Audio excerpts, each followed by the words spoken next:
We live in times that seem to be worse and worse. And I know that you look at an old guy, and that's what the old guys all say. You know, it was so much better when I was a young man. And it was not always true. It is not really always true that things were better back in my day. In my day, we were going through the hippie revolution. And those were not especially good times. I prefer these times to those. But in the Bible, we have a record of many centuries of history of God's people and God's working with men. And we do have times that were really evil times. And times when God had saved His people from some very bad times. And when God saved Israel from slavery in Egypt, He saved them not only from the physical slavery, but also from the religion of the Egyptians, which was a very filthy religion. It was idolatrous. It was full of superstition and darkness and violence and savagery and immorality. Adultery and fornication. All these things have always been a part of that culture. And we don't have to guess about that. We have the hieroglyphics in the tombs of the pyramids and in the sacred places in Egypt to confirm what the Bible tells us about those times. And yet God saved them from that, although we know that the Israelites took some of that with them. They were raised in it. They were immersed in it. They were slaves there, and they resented these people, but at the same time, they were their lords. They were the wealthy. They were the powerful, and it was hard not to envy them. It was hard not to embrace a religion that would make them what they were. Although I submit to you, their religion did not make them wealthy and powerful. They were still enjoying, I believe, the effects of the prosperity brought by Joseph when he governed the land. And when God brought the 7 years of prosperity and 7 years of famine, when all the gold of the world came to Egypt. But in any case, the point is, when they went into the desert, there's something that happened there. We see over and over again where they tried the patience of God, and God had to punish them 40 years as they wandered in the desert. Acts chapter 7 is the text of our study today. And just especially what I regard as the climax of Stephen's sermon. It's actually not supposed to be a sermon. It's a defense. He's being accused. He's being accused unjustly of teaching that the movement of Christianity was destined to destroy the temple, and it was a false charge. But then now Stephen, as he's defending what he's been teaching by the Holy Spirit, rehearses the history of Israel, and he's expressing a reality of their modern day or their current religion. Now, the Israelites did not have the idols of Egypt with them when they left.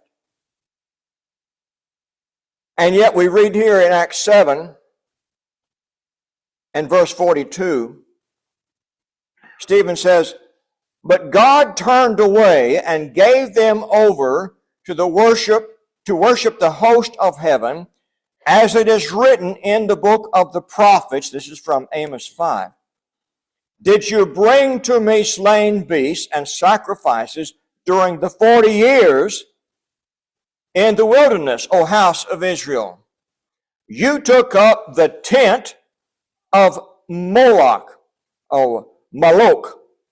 and the star of your god Riphan, the images that you made to worship, and I will send you into exile beyond Babylon.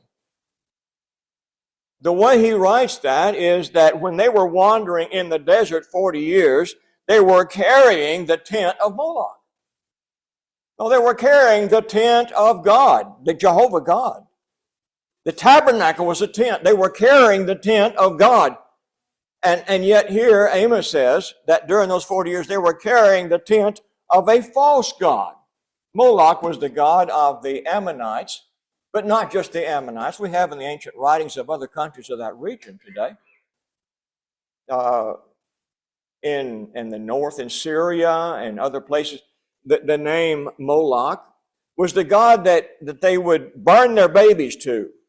It was a terrible, terrible, perverse religion. And the word Moloch in that language, it has a meaning similar to the word Baal. The word meant king or lord. And it was a very similar religion. And even to Baal, people would burn their babies. And yet it was a very popular world religion. And it was a religion in which people indulged in sexual immorality, as well as violence. It was a religion that justified the very basis of people's thinking. Now, what he is saying here is that though they did not have these images, they did not have the tent of Moloch, they did have it in their heart. They were carrying it with them the only way they could, and that was in their heart. Now, we have that in Ezekiel chapter 14 and verse 3. And you have the elders of Israel gathered around Ezekiel. God has severely punished Israel, and they are in exile. They're in Babylon, and there's still more to come.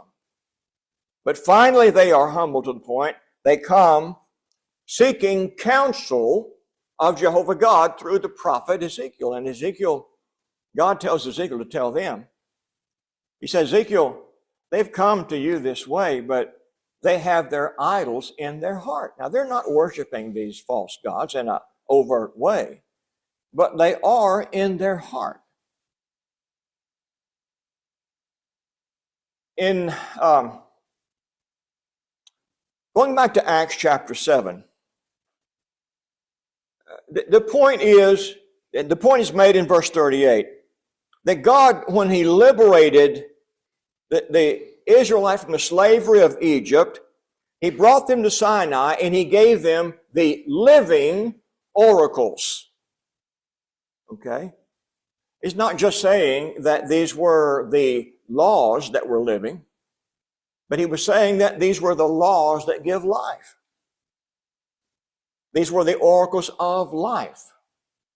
God was teaching them how to live a new way, a way free of all the darkness of those idols. But they kept being drawn back because they had those idols in their heart. And I would like to submit to you that in all of these metaphors that you have in the Old and New Testament, the Lord is struggling with us to help us to realize that we also today can have idolatry in our hearts. In Colossians 3, and I'm not going to read all, I would like to read the whole chapter, but like I said, I'm not going to do that tonight. But chapters 1 through 17 make an argument about the heart and how important it is that we die to sin. In verse 1, if then you have been raised with Christ, seek the things that are above, where Christ is seated at the right hand of God. Set your mind on things that are above, not on things that are on the earth. Where you have died, your life is hidden with Christ in God. When Christ, who is your life, appears, then you also will appear with him. So as he's describing this new life, he says, put to death what? Put to death, therefore, what is earthly in you. It's in you, okay? The earthliness is in you. Put it to death. What is that? Well, it's sexual immorality, it's impurity, passion, evil desire, and covetousness, which is idolatry. Now, how is covetousness idolatry? Here we get back to that word idolatry again. The idolatry was still in their hearts. He's explaining to us the idols are still in your heart because of covetousness. Now we're talking about the heart, and he's challenging us to think. And Jesus also did the same thing in Mark 7:21, when he said, from within, out of the heart of men, proceed evil thoughts, sexual immoralities, thefts, murders, adulteries, coveting, wickedness, deceit, sensuality, envy, slander, pride, and foolishness, just like the other list in Colossians 3. All that comes out of the heart, he's saying, and at the very climax, he puts, again, the word covetousness, which is idolatry. The idols in the heart. I want to look at that word covetousness, and I guess that's really the key word that we're going to try to understand and to examine tonight. It's the 10th commandment. 10 commandments of Moses in Exodus chapter 20, the very last one. And it is the chief cause of all of our stumbling in the other sins. Jesus uses various metaphors to talk about the life that escapes from that slavery to sin or that idolatry of the heart. How do you put to death this covetousness in the heart? Well, he's saying when you serve God, you're living. And when you're not serving God, you're dying. He says sin is death. What is sin? Sin is not obeying God. Okay? That's death. Serving God, you're alive. Okay? You have physical life, and then you have this other idea. Really living, not just existing. And so, service to God is living in the light. And here's another element added to it. Living or serving in the light, the word light as a metaphor for what? What is light in the Bible? Well, light is, it's knowledge. Light is wisdom. It's understanding. Light is righteous living. Whereas darkness is what? Well, darkness is ignorance. Darkness is foolishness. Darkness is horror and desperation and disaster, because when you experience the consequences of sin, not only of yours but of others, when you enter into a world dominated by the violence of sin and dominated by the indecency and the corruption of sin, you're walking into a room of pure darkness. When you see people sitting around and they're shooting up drugs and they're out of their minds and they're engaging in all kinds of debauchery, they're drunk, they're indulging all of their pleasures, whatever they might be, and they don't care the consequences. They don't care what they're doing to others. They don't care what they're doing to themselves. They are abject fools. How they become that way? It's darkness. They were deceived. They didn't know what they were doing. They were walking in darkness. The Lord says, I want to give you light. I want to show you a better way to live. God knows the best way to live. Now, whenever we don't follow God's will, the language of the Bible is that God gave up on Israel. He just, you want this so bad, you want this darkness, you want this sin, you want this corruption, fine, I'll let you have it. And he turns his back on them, and what happens to them? What kind of darkness do they descend into? It's an ugly thing. Whenever they get finally into violent wars one with another, and a siege is designed to starve them out, and they find out they're eating their children and their mothers and their fathers. What a sick person would do such a thing. And yet, that is the end result of walking in darkness. Now, God says, I'm going to give up on you if you give up on me. Now, I'm on this train of thought somewhat because of two things that happened lately. We just came through the Mardi Gras season. Okay? And it's entertaining. That's a problem. A world may judge us according to the kind of entertainment that we like. And the idea of Mardi Gras, Fat Tuesday, is in New Orleans, of course, to indulge the desires of the flesh before entering into a time of fasting, anticipating the Easter or the Passover. And so every year it seemed like it's just getting worse and worse. We had Senator John Kennedy talking about how bad it had gotten this year. And it had gotten so bad that there was one float where there were people, instead of just that they throw out beads, trinkets, and you have people lined up along the parade, and they're waiting for one of these people on the float to throw them some little toy or trinket or plastic as a souvenir of the Mardi Gras parade. And usually they're little light plastic things. They're not heavy, not dangerous, but they are trained about, throwing these things out there because you can hurt somebody if you throw something that might be dangerous. But some of them were taking fistfuls of stuff and hurling it with all their might into the faces of the policemen who were trying to keep order along the parade. Now, what kind of, they're innocent. They're just trying to keep order. They're not hurting anybody.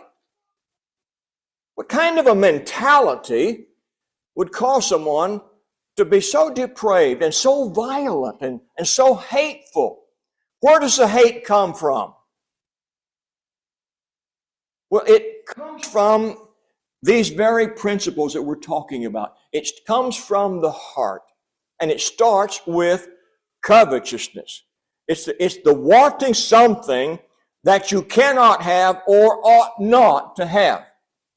That's coveting. We also had all the discussion about the Super Bowl entertainment at halftime. I didn't watch it. I'm sorry. I haven't watched Super Bowls in a while. They seem like they're getting worse each year. I mean, so far as the halftime performances. And a lot of the entertainment is it's entertaining. It's funny, but it's also embarrassing. The entertainment that you choose may be 90% okay, But you and I need to be aware the people who are doing the entertaining are not good people. They're not righteous people in many cases. And at any given moment, you may get embarrassed. Here you are, you've got your television going, and you're watching some movie, and the movie is very interesting and is very wholesome and all that, and suddenly you have this right there dumped into your living room. You have a pornographic scene, or you have a whole lot of very indecent language, and it's shocking, and you're looking for some way to stop the ears of your children. You don't want them to hear that. You don't want them to see that. Or maybe you have a friend, maybe who's not a Christian, who's with you. And now you are embarrassed because of what you have participated in. That's true with our music. That's true with nearly all forms of entertainment today. Now, honestly, we had some of that when I was a kid, but not so much as we have today. This is routine today. How are we doing this? Where is all of this coming from? I want to submit to you, it's coming from not just unbelief. It's coming from these baser ways of thinking that reject God. So, what is covetousness and how does that apply to me? I mean, I don't know of anybody here that would engage in pornographic act in public. We are not that kind of people. I don't know anybody here that would be especially skilled at vulgar, indecent language. I think all of us here are careful about how we speak. But we are warned here about coveting. I'd like to read to you the command in the Ten Commandments, chapter 20 of Exodus, verse 17. It says, "You shall not covet your neighbor's house. You shall not covet your neighbor's wife, or his male slave, or his female slave, or his ox, or his donkey, or anything that belongs to your neighbor." This is the concept that each one has something that belongs to them. And if you take what belongs to them, you're a thief. If you covet what belongs to them, whether it be somebody in their family, something that they own, some possession, their home, their donkey, their ox. We don't have those too much today. Does anybody here have an ox? What do you have if you don't have an ox? That might go here. Well, we have our tools. We have our machinery. We have our computers. We have our automobiles. These are our ox and our donkeys. And some people have better computers than I do. And a lot of people have better cars than I do. And I submit to you, there's people I know who have better houses than I have. I like my house. But I know that there are people who have houses. I'd like to have that. You may admire your neighbor's wife or slave or even his ox, but you're told you must not covet. Now, there's something different between admiring and coveting. Jesus had said in Matthew 5:27, "You've heard that it was said, 'You shall not commit adultery,' but I say to you, everyone who looks at a woman to lust for her has already committed adultery with her in his heart." Adultery in the heart is what? That's coveting your neighbor's wife. That's in your heart. It's a heart issue. Out of your heart are the issues of life, Jesus said. It's what you think about, how you think about these things. He said then, "But if your right eye makes you stumble, tear it out and throw it from you. For it is better for you to lose one of the parts of your body than for the whole body to be thrown into hell." Now, he's raised an issue. How serious is it that I have a delinquent mind? How serious is it if I have a heart that kind of gets naughty sometimes? Is that what he's saying? It's more than that. He's talking about going to hell. If your eye that you use to look on, to lust, if it causes you to sin, it's better to be blind than to go to hell. Or cut off your right hand if that's causing you to sin in this way. This is not just a funny little amusing thing. is a matter of whether you go to hell or not. Love is in the heart. And the desires that we have for things come from the heart. Even love that is not legitimate love. It's in the heart. It starts right there. Now, 1 Timothy 6, from 3 to 11, this is a discussion of this idea of the heart and how we love things that we ought not to love. And he starts out by saying, if anyone teaches a different doctrine and does not agree with sound words, those of our Lord Jesus Christ, and with the doctrine conforming to godliness, he is conceited, understanding nothing, but having a morbid interest in controversial questions and disputes about words, out of which arise envy, strife, slander, evil suspicions, and constant friction between men of depraved mind and deprived of the truth, who suppose that godliness is a means of gain. I'm going to stop right there just for a moment. He's talking about people in church or the Jews in their synagogues. Now, people did not go to synagogue on the Sabbath day. Generally speaking, they didn't go there because they were debauched. They went there supposedly to seek the will and mind of God. And yet there were those in the synagogues who were doing these things. They were not listening to sound words, that is, healthy words. They were using that time when they were together to, as he says here, be involved in, to have a morbid interest in controversial questions and disputes about words, out of which arise envy, strife, slander, evil suspicions. Envy is another coveting word.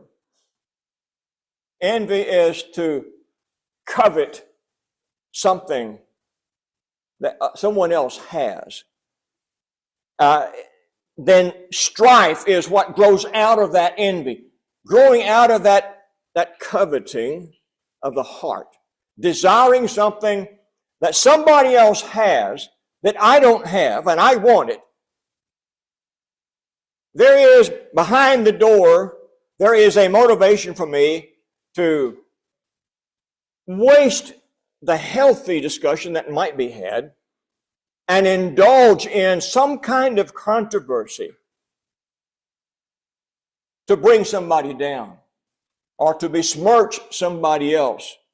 I don't like them because they have what I don't have. They are more popular than I have. They have that fame that I don't have. They have that good name that I don't have. So I want to defame their name. This is jealousy, strife, envy. These, he says, this is not godliness. Godliness is the fear of God. God does not tolerate this kind of strife and fighting. The Pharisees were famous for this. And they could argue about their genealogies, and they could argue about the stories they told in their genealogies. And they could argue all day long as to how many angels could dance on the head of a pin.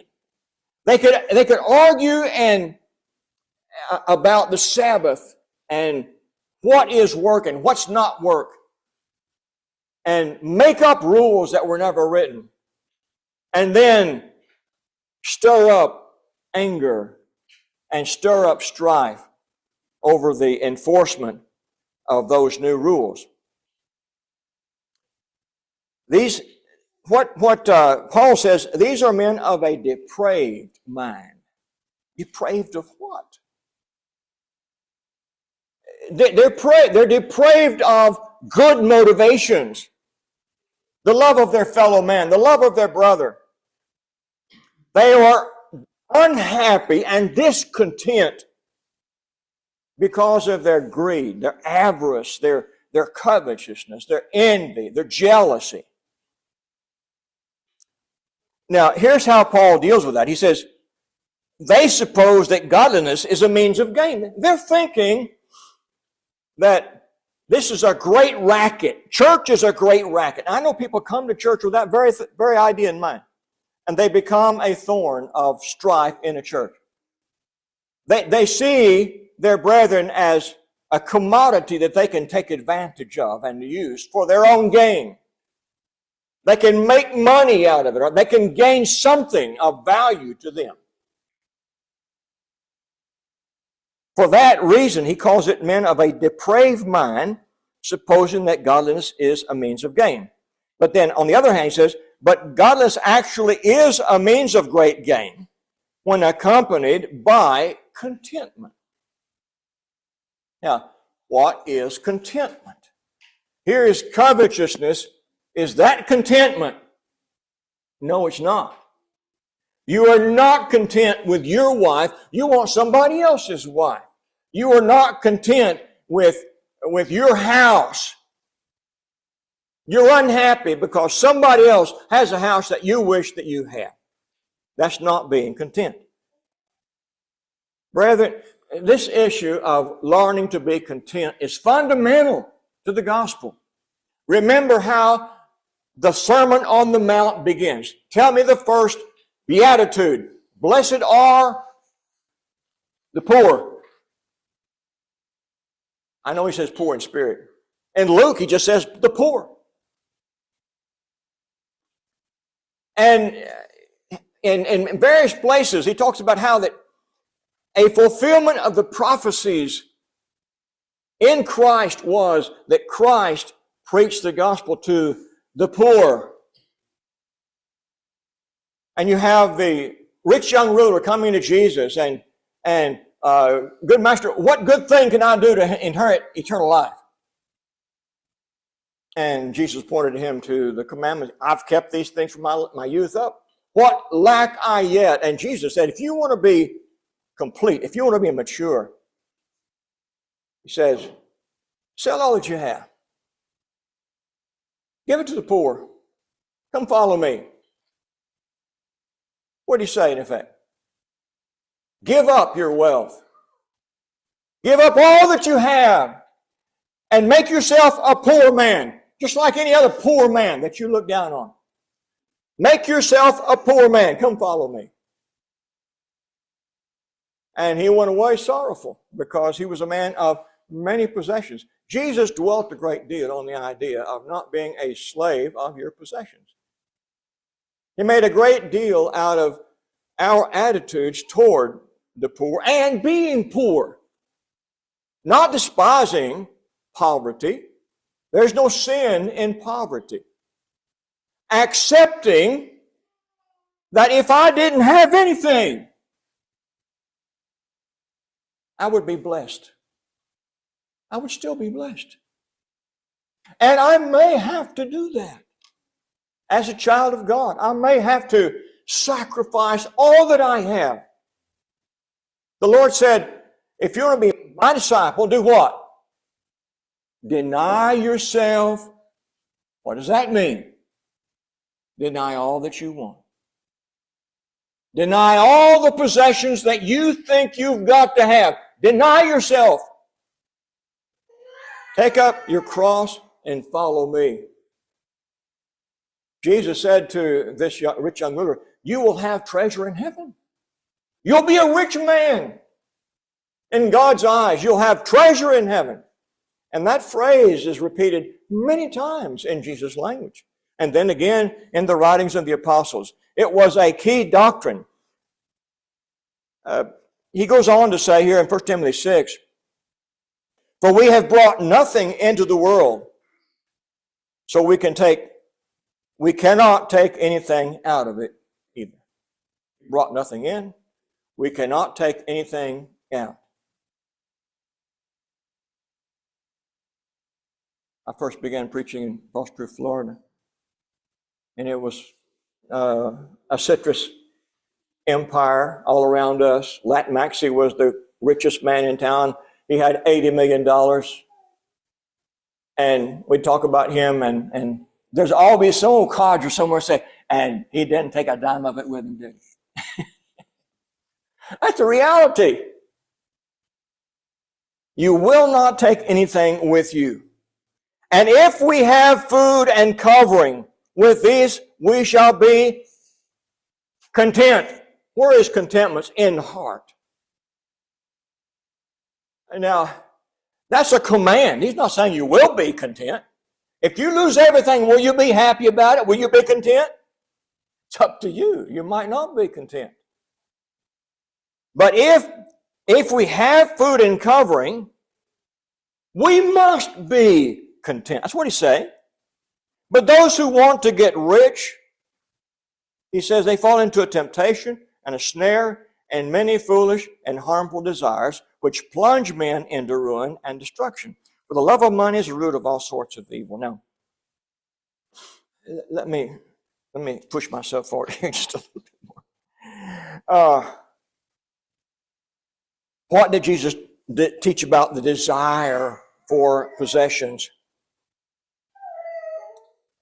He said that the great failing of the Pharisees in Luke 16 and verse 14 was they were lovers of money.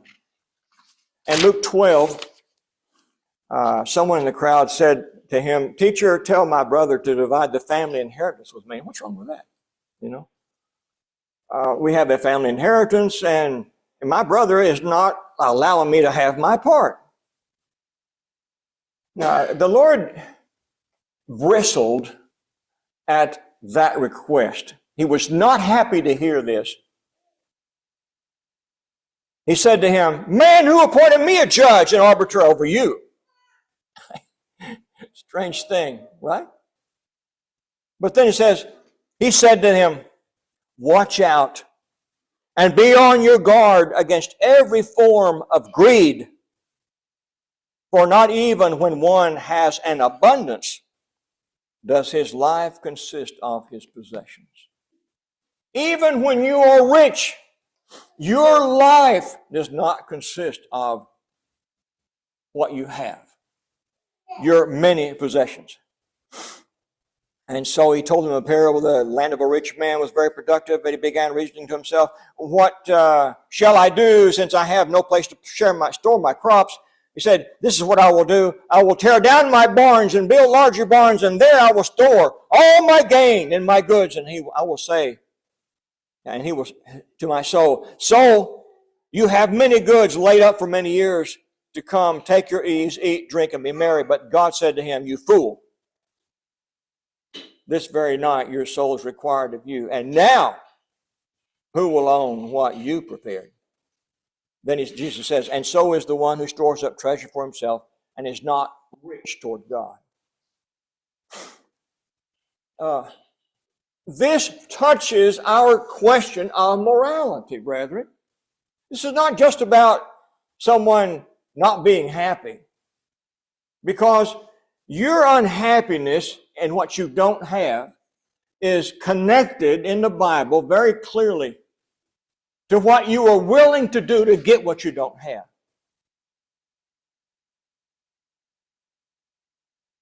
What are you willing to do to get what you want? What you want. What are you willing to do to get it? What are you willing to neglect to get what you want? We live in times of prosperity, and we have abundance. And yet we have some of the most stingy people of all time. We have people who don't have, they were willing to neglect their own children to get what they don't have. They are willing to neglect their husband or their wife to get more than what they have. They will neglect their brother in Christ. They will neglect their neighbor and the cause of Christ and evangelism. "I don't have time for that. I've got to make another dollar." You see, your heart, what's in your heart is exposed by your priorities. What's the most important thing to your soul? How important is your soul? How important are the souls of your loved ones? How important are the souls of your brethren or the souls of your neighbors? Are you willing to lie to further your goals, to get what you want? Are you willing to defraud, maybe a little bit, your neighbor? You want your neighbor's wife. Are you willing to commit adultery, immorality? You want to have a more fulfilling. This gets kind of wrong, doesn't it? Are you willing to indulge in all kinds of immorality and sexual indecency? And if you can't have what you want, are you willing to behave? Get angry at God. Get angry at the church. Get angry at people who live decent lives and flaunt your rebellion and walk around in vulgar and indecent ways and just throw it in the faces of others. Lies and chicanery have always been a part of getting what you want at any cost. Ezekiel 13. Lies and lust go hand in hand. Chapter 6 of 1 Corinthians, verse 19. All this discussion of there's a debate going on, obviously, in Corinth. And Paul is answering the arguments being made to justify fornication. It's just like eating, you know. Your body gets hungry and needs food. Your body wants to have this sex. And so it's just normal stuff. It's not sinful. It's not corrupt. We have a generation that does not know what is wrong with that.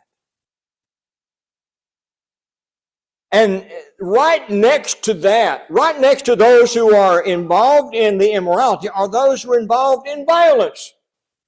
It's the very same people who are flaunting their indecency, who get angry. They get angry at God, who they know condemns them for what they do. And they get angry at churches or Christians, and they become violent. Amos 4 and 1 through 3. The book of Amos pictures this kind of a society. Hear this word, you cows of Bashan. Here, this is the women being called fat cows. How'd they get that way? Well, they oppress the poor. They crush the needy. Those are language of violence. They don't care who they hurt. Chapter 6 and verse 1 through 7. Woe to those who are at ease in Zion, he says. Those who, verse 4, lay down on beds of ivory. They live in ease and in luxury. And while they do that, they are immoral and they are violent. Chapter 8 and verse 6, 4 through 6, and Amos. Hear this, you who trample the needy, even to cause the humble of the land to cease. When will the new moon pass so that we may sell grain? That's what they would say. In other words, they were observing the law of God, the new moon. They were patiently observing the laws of God about the worship of that time. But they just could not wait for it to get over so they could get out there and get back to making money again in a crooked way, defrauding their neighbor. There are two other passages that I haven't gotten to. And James 4, verse 1, and 2 Peter 2 and verse 3. I won't try to read all of that, but at least in James 4, listen to what James says. What causes quarrels and what causes fights among you? We are a quarrelsome generation, and we have quarrels and fighting in homes all over this city. A lot of quarrels and fights. And he's talking about quarrels and fights even among brethren in churches. What causes it, he says? Is it not this, that your passions are at war within you? Where are the passions? They are in your heart. They are within you. You desire and do not have, so you murder. There it is. Why do men murder? They desire and do not have, and so they murder. That's a reality. That's not a fantasy. We observe it every day today. Who is capable of murder? You? I? No, of course not. Is that right? You're going to have to understand this is the way covetousness, this is the way the flesh, this is the way earthly thinking works. You start with desires. We start with frustration, and you don't have it, so you're angry and you're frustrated and you hate those who have what you don't have. Now, yes, you can commit murder. He says, you covet and cannot obtain. So you fight and quarrel. Maybe you don't kill anybody, but you fight and quarrel, you're miserable, and you make the lives of others miserable. You do not have because you do not ask. And he says, you ask and do not receive because you ask wrongly to spend it on your passions. You're desiring things that you ought not desire. God's not going to help you. You know, here's my dream. Here's what I want. Here's what I have to have. And the Lord sees that and He just shakes His head. So you don't need that. Be happy with what you've got. Be content. Be noble. Be generous. Be giving. Don't boil and stew in your rebellion against God. Brethren, the reason that we are dying as a people is this. We are rich. We are richer than any generation before us. We have so much, and we are not happy with it. And so we have to have more. And so we don't have time for God. We don't have time for our families, even to make families. All over the world now, it's a constant discussion. What they call the demographic implosion, which means that nations all over the world are not having children anymore. They're not marrying anymore. Young people, everybody's out making money. Boys and girls, men and women, everybody is totally absorbed in getting rich or having more. And there's no time for the home or family. There's no time for marriage. There's no time for children. We don't have children. Those that we have, we don't raise. We don't take care of them. We neglect them. They grow up wild as orphans. No mama to love them. No daddy to love them. Everybody's too busy. And so what do we have? We don't have faith. God is not first in our lives. God is not first in our children's lives. And as a result of that, we have a depravity that's growing every day. We have a generation that is violent. These kids that go into the schools and you start murdering people right and left, no reason to it. Where'd that come from? These people, we still hear about these people that they walk into a bazaar somewhere and just start killing people. Why do they do that? Can you make sense of that? It comes back to this. It comes back to covetousness and not understanding how blessed God has made us.